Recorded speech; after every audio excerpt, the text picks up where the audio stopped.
Hello everyone. Now in the previous class I have given a program for homework in which we were supposed to overload a function return sum as follows.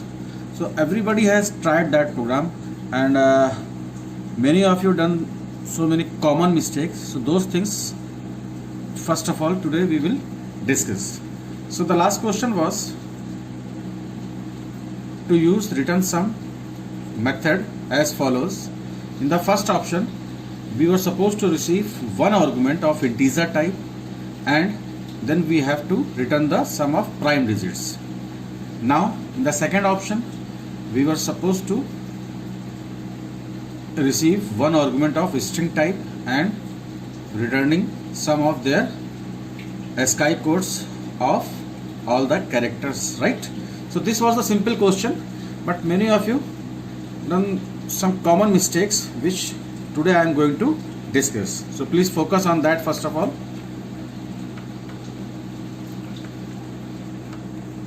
So now see, in this program, in the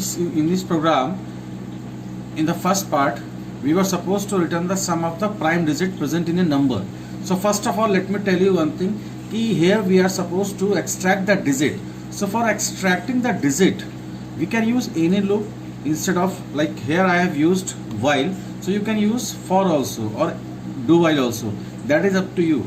But we cannot take a simple loop from 1 to n or 1 to num, because here we are supposed to extract the digit from the right hand side. That we have done so many times in class 9th also, right? So after extracting the digit in this second part, a equals to num mod 10. So using this statement we are simply getting the digit in a. So after that we are supposed to find whether this a, that is your digit, now you are supposed to check whether this digit is prime or not. So there are only 4 digits possible in case of prime, that is 2, 3, 5 and 7. So here we are working on digit, so there is no need to use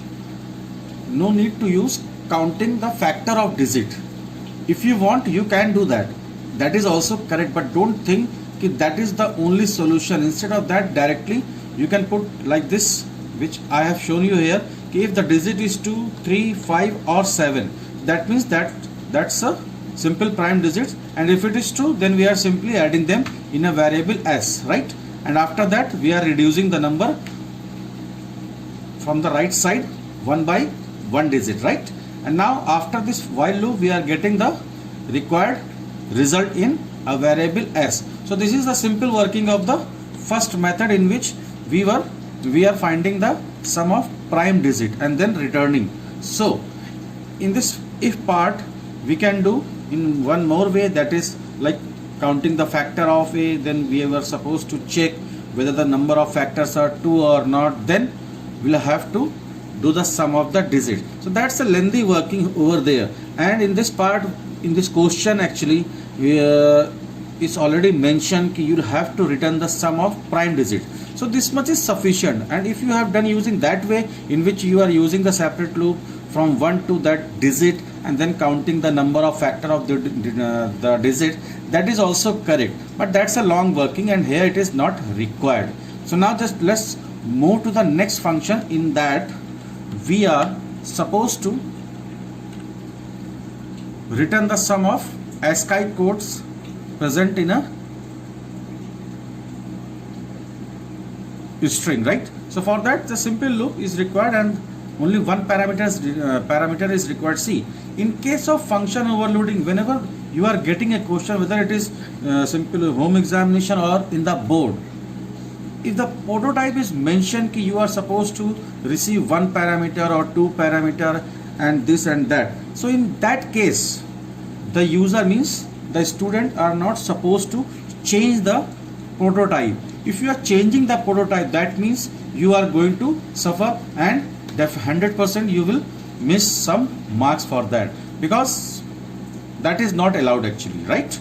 So here we are simply extracting the character one by one and storing in ch, and then we are simply storing the sum in a variable s. So s equals to s plus cs. So here I have used the shorthand notation. Instead of shorthand notation, you can use this way also. That is also correct. Let me show you.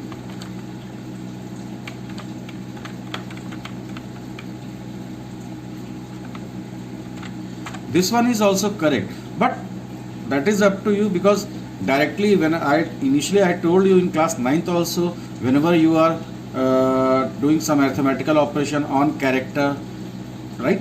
So it works on their ASCII code.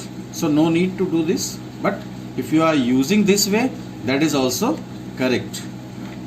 Now, so I am doing the same way which I have shown you earlier. So after that we are returning, and then now come to the main body. So number of you have written the code in the homework. You were using here the like enter choice 1 and 2, then according to the choice you were asking from the user. So that choice, that means the menu driven is not specifically it was not mentioned in the question. We are supposed to write the main in the menu driven approach. So in that case we can skip that part. Directly we can take input, or we can pass the constant value in the function. So that's the extra working which many of you have done in the homework.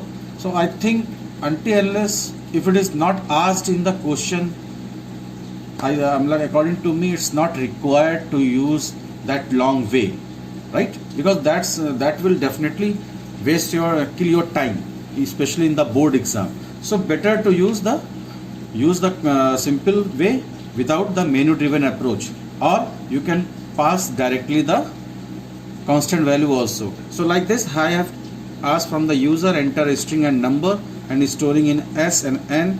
Then we are simply calling this like this, obj dot return sum. So what is obj here? Obj is your simple object name of that particular class which I have used here, overloading 3, and the scanner is this OB is for inputting the things, right? So now after that, again see sum of the prime digit, obj dot return sum, and we are passing single parameter, and that is already mentioned in the question key. In the function we are supposed to pass one parameter of string and one parameter of integer type, and both functions has to return the value. In that case, if you are using void as a return type in the function, definitely you will lose your marks. So do not repeat these things. Some of you have used 2 parameters in a function prototype, so that is not allowed in the board also. So this is the simple way to do the function overloading program. I hope the concepts are clear, right? And in the next video we will discuss the next program which already came in the board, right? So thank you everyone.